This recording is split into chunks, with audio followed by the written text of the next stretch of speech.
Olá, queridos e queridas, espero que todos estejam bem. Hoje nós vamos continuar com o nosso estudo sobre os números inteiros, só que a gente vai aprofundar um pouco mais, tá? Bom, o objetivo da nossa aula hoje continua sendo da aula anterior, que é construir e ampliar significados para os números inteiros com base em seu uso no cotidiano. Na aula passada, nós vimos algumas situações em que aparecem números inteiros no nosso dia a dia e a gente acaba nem percebendo. Então, nós chegamos à conclusão de que esses números, eles estão muito mais presentes no nosso cotidiano do que a gente imagina, né? A gente já faz uso desses números, a gente só está sistematizando o estudo deles. Só para a gente retomar um pouquinho. Os números inteiros, obviamente, eles surgiram da necessidade do homem de representar situações do cotidiano que não eram mais contempladas pelos números naturais, tá?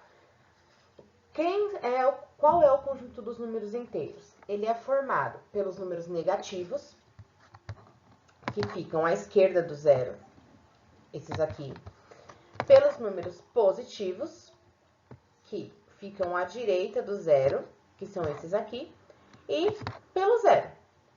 Opa! Professora, mas o zero, ele não é positivo e ele não é negativo? Não. O zero é o que a gente chama de número neutro, tá? O zero não é nem positivo e nem negativo. Ele é café com leite aí nos números inteiros.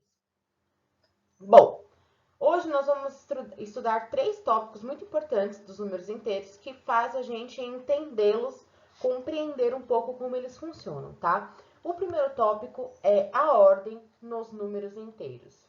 O que é a ordem? Quando a gente vai organizar algo, a gente tem um critério de organização, certo? Nos números, quando a gente fala de ordem, a gente está falando de quem é maior, quem é menor, tá? Quando a gente vai ordenar esses números seguindo esses critérios, cada um tem a sua posição correta. Eles não podem ficar soltos aleatoriamente na reta numérica, tá? Então, na representação numérica, os números estão em ordem crescente, ou seja, do menor para o maior. Então, da esquerda para a direita, ó, da esquerda para a direita, quando a gente anda para a direita, os números eles aumentam de uma em uma unidade. Então, a gente tem aqui, do menos 3 para o menos 2, aumentou uma unidade. Do menos 2 para o menos 1, aumentou uma unidade. Do menos 1 para o 0, aumentou mais uma unidade. Ele vai aumentando de 1 em 1. O que isso faz a gente concluir? Que quanto mais à direita o número estiver, a gente imagina na reta numérica, quanto mais à direita esse número estiver, maior ele é, tá? Agora, se observarmos da direita para a esquerda, a gente está observando ao contrário agora. Esses mesmos números, eles diminuem de uma em uma unidade. Então, a gente pode perceber aqui, ó, do 10 para o 9, diminuiu 1. Do 9 para o 10, do 9 para o 8, diminuiu 1. Do 8 para o 7, diminui 1. E assim sucessivamente. Do 1 para o 0, diminui 1. E do 0 para o menos 1, diminui 1 também, porque eu estou andando para o lado esquerdo, tá? Então, o que a gente pode concluir a partir disso? Que quanto mais à esquerda o número estiver na reta numérica, menor ele é. Partindo disso, a gente consegue fazer algumas comparações entre números inteiros, tá? Como que a gente pode comparar? A gente pode posicionar esses números em uma reta numérica. Pode ser uma reta imaginária ou vocês podem desenhar realmente uma reta, tá? O maior número vai ser o que está à direita do outro, enquanto o menor é o que está à esquerda. Então, coloco aqui a minha reta numérica e a seta nas duas pontas para indicar que essa reta ela é infinita tanto para o lado positivo quanto para o lado negativo, tá? O número que divide os positivos dos negativos é o zero, porque ele é neutro. Então, do lado direito, nós vamos ter os números positivos. Vou colocar até o 3 aqui, senão vai demorar muito. E do lado esquerdo, nós vamos ter os números negativos, tá? São infinitos, a gente pode e colocando aqui infinitamente. Olha aí, eu já ia colocando, pulando o menos 2 e o menos 3. Menos 2 e menos 3. Posicionei aqui aleatoriamente, só pra gente ter uma noção da reta. Aí eu quero comparar quem é maior, o 27 ou o menos 4. Lembrando que quando o número não tem sinal, ele é um número positivo, tá? Quem é maior, o 27 ou o menos 4? A gente vai imaginar. O 27, ele está mais para o lado direito, ele é positivo, tá? Ele vai estar lá mais para frente na reta. E o menos 4 está bem aqui à esquerda do menos 3, tá? Como anteriormente a gente verificou que o maior número é quem está mais à direita, então o 27 ele está mais à direita, então ele é maior, tá? Se a gente for comparar agora aqui na letra B, quem é maior? O menos 1 ou o menos 4? Tá, vamos analisar aqui na reta numérica. O menos 4 está aqui e o menos 1 está aqui, ó. Quem está mais para a direita na reta? O menos 1 está mais para o lado direito, o menos 4 está mais para a esquerda. Então, o menos 1 é maior. Só que a pergunta é quem é menor. Então, o menos 4 é menor, porque está mais para o lado esquerdo, tá? Então, só retomando, quanto mais à direita o número estiver, maior ele é. Quanto mais à esquerda o número tiver, menor ele é. Bom, partindo disso, a gente consegue fazer o estudo do módulo ou valor absoluto de um número inteiro. Bom, professora, mas módulo, valor absoluto, o que é isso? Gente, módulo e valor absoluto são a mesma coisa, tá? São nomes diferentes para representar a mesma coisa. E o que é isso? O módulo, ele nada mais é do que a distância de um número até o zero, tá? Então, se eu estou falando de distância, essa distância não pode ser negativa. Não existe distância negativa na matemática. Eu não ando menos 40 metros. Eu ando 40 metros. Positivo. Eu não ando com o meu carro menos 1 quilômetro. Não, eu ando mais 1 quilômetro, tá? O que vai mudar aí é a direção. Se eu estou indo ou se eu estou voltando. Mas a distância continua sendo positiva.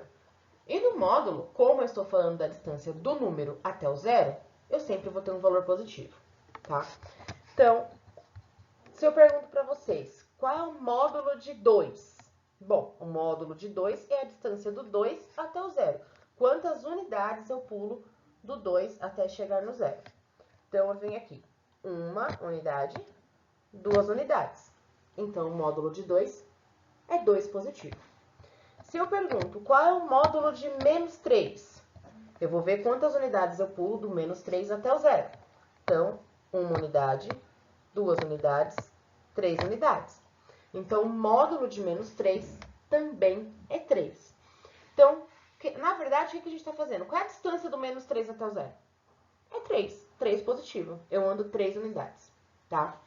Em matemática, o módulo ele tem uma representação especial. Então, eu posso colocar aqui, ó. Opa, ficou torto. Eu posso colocar dessa forma. Módulo de 2, tá? O módulo, ele é representado por 2 barras. Então, toda vez que vocês verem 2 barras e nós temos um número dentro dessas 2 barras, nós estamos querendo saber qual é o módulo desse número, qual é a distância desse número até o zero.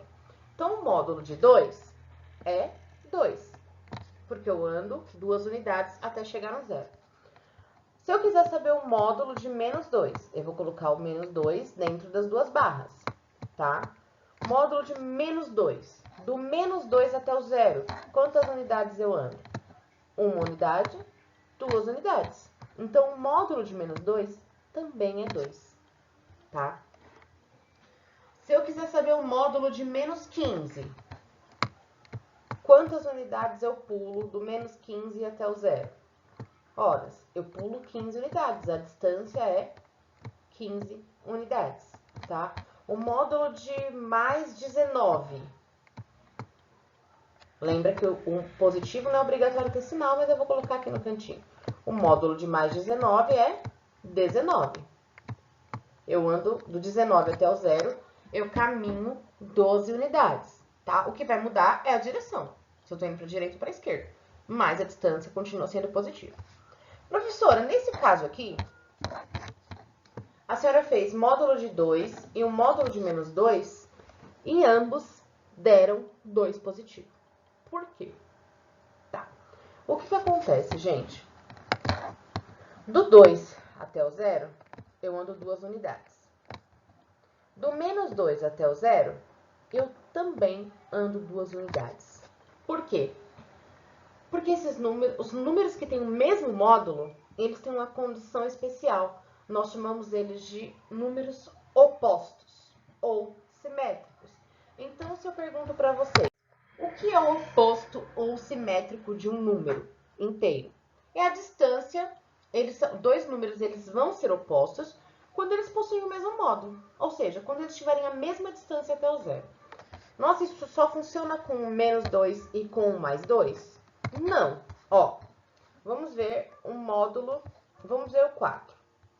Do 4 até o 0, eu pulo 4 unidades. 1, 2, 3, 4. Agora, vamos ver qual outro número que eu também ando 4 unidades até o 0. Saindo do 0 aqui. 1, 2, 3, 4. Então, eu posso dizer que o 4 e o menos 4 são números opostos. Do 7 até o 0, eu ando 7 unidades. Do menos 7 até o 0, eu também ando 100 unidades. Toda vez que a gente pensar em algum número inteiro, ele sempre vai ter o seu oposto. O oposto de 10, menos 10. O oposto de menos 20, mais 20. E assim por diante. Os números opostos, a gente tem uma representação bem peculiar para eles, tá? Por exemplo, menos 5. O que isso indica? O sinal que está aqui dentro do parênteses, que está acompanhando o número, ele é o sinal do número. Ele indica que é um número inteiro negativo. É um menos 5, número inteiro negativo. Já esse sinal que está aqui do lado de fora, ele indica o quê? Que eu quero o oposto do número que está dentro dos parênteses. Então, eu posso representar o oposto ou simétrico com o sinal de menos, tá? Então, esse sinal aqui que vai indicar o oposto. Então, quem é o oposto de menos 5? O mais 5, tá? Quem é o oposto de mais 9? O oposto de mais 9 é menos 9. A gente pode montar vários opostos, ó, dessa forma. É uma possibilidade? Não está errado, tá? Esse sinal que está aqui dentro, esse primeiro sinal aqui, ele indica que o número é negativo, tá? Então, eu sei que esse sinal aqui fora significa que eu quero o oposto desse número que está aqui dentro. Então, o oposto de menos 2 é mais 2. Só que eu ainda não acabei, eu tenho mais um sinal aqui do lado de fora, ó. Eu só fiz esses dois. Esses dois já era. Já era. Então, agora eu vou fazer o oposto de mais 2. O oposto de mais 2 é menos 2. Isso que a gente fez é o oposto do oposto, tá? A gente pode colocar quantos opostos a gente quiser, ou o exercício pode pedir quantos opostos ele quiser. A gente só precisa ficar atento para poder fazer um de cada vez, tá? Da forma que eu fiz aqui agora, porque facilita a nossa vida. Bom, gente, nós vimos ordem, nós vimos módulo e nós vimos oposto. Agora, eu vou dar uma introdução, não vou me aprofundar em adição com números inteiros, tá? Para a gente entender a adição com números inteiros, eu trouxe aqui um extrato bancário para a gente observar e trabalhar com ele também, né? Na letra A, nós vamos preencher esse quadro com o saldo da conta ao final de cada dia.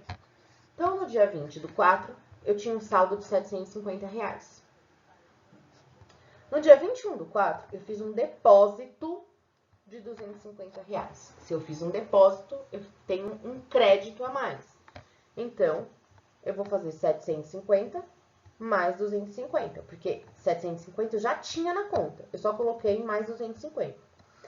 Eu fico com R$1.000. Vou colocar só 1.000 e depois a gente arruma. E o que aconteceu no dia 22? No dia 22, eu fiz uma retirada de R$400. Só que ao mesmo tempo eu também fiz um depósito de 100. Então, eu fiz 1.000 menos 400, porque eu retirei 400. 1.000 menos 400, 600. Só que eu fiz um depósito de 100. Então, 600 mais 100, 700. E aí, o que aconteceu? Esse é o saldo do dia 22. No dia 24, eu fiz uma retirada de 800. Mas aí tem um problema. Eu só tinha 700 na minha conta. E eu fiz uma retirada de 800. Eu tirei mais do que eu tinha, tá? Então, eu tiro todo o valor que eu tinha, que era 700, e eu ainda fico devendo R$100 para o banco. Olha que situação. Fiquei devendo R$100. Também, no dia 24, eu fiz uma outra retirada de R$350.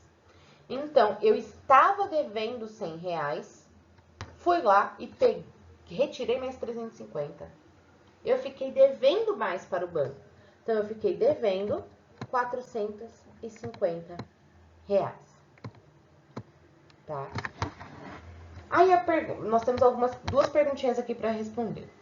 Em que dia houve o maior saldo na conta? Bom, o maior saldo na conta é o maior número positivo.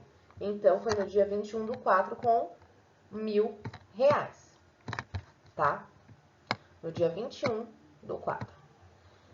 E letra C, qual foi o menor saldo bancário registrado? O menor saldo bancário é o número negativo. Nesse caso, o menos R$450.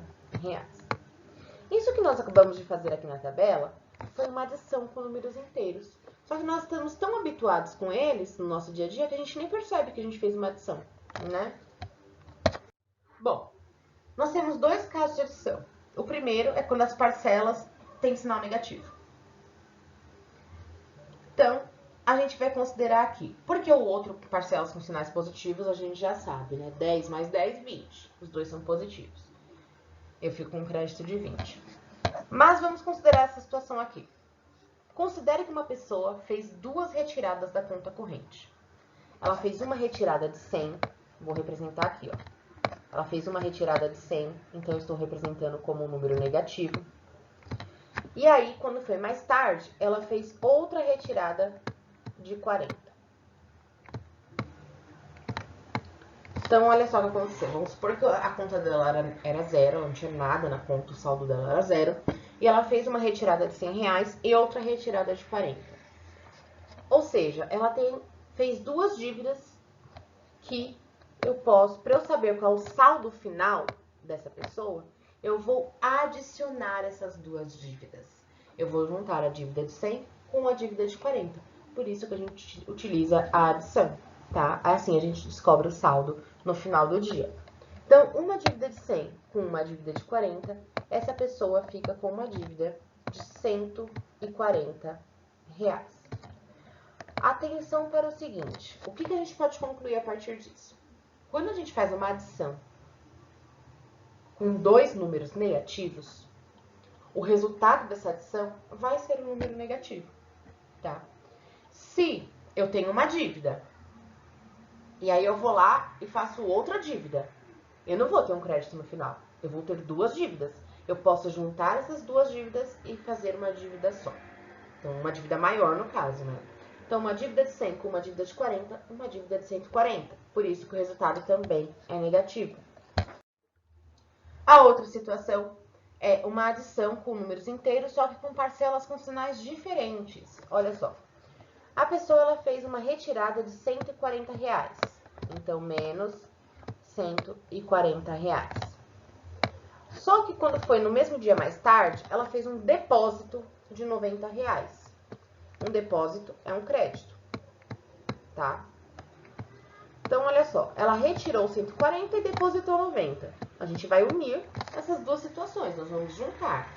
Então, uma dívida de 140, a gente paga 90. Esse depósito, ele quita uma parte dessa dívida.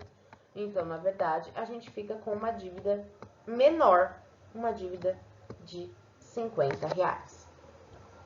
Professora, por que isso aconteceu? Bom, o que aconteceu aqui? Eu tinha uma dívida e um crédito, tá? O que eu faço? Com o meu crédito, eu pago a minha dívida, ou uma parte dela. E eu vejo o que sobra. Pode não sobrar nada, pode sobrar um dinheirinho pra mim, ou eu posso continuar devendo, só que eu devo menos. Nesse caso, eu tava devendo 140, eu paguei 90, só que eu ainda fico com uma dívida de R$50. Isso sempre vai acontecer, professora? Bom, e se essa pessoa... E se essa pessoa, ela tivesse feito uma retirada de 140, só que aí, o que ela fez no mesmo dia mais tarde? Ela depositou R$150. Continua sendo duas parcelas com sinais diferentes, tá? Uma dívida com crédito. A minha dívida é 140. Eu deposito 150. Então, isso significa o quê? Que eu consigo pagar a minha dívida e ainda me sobra R$10 de crédito. O que a gente pode concluir a partir disso? Quando a gente vai fazer uma adição com números inteiros, em que as parcelas tenham sinais diferentes, o sinal do resultado depende de quem vai ter o maior módulo. Quem tem o maior módulo entre menos 140 e 90? Bom, quem tem o maior módulo é o menos 140.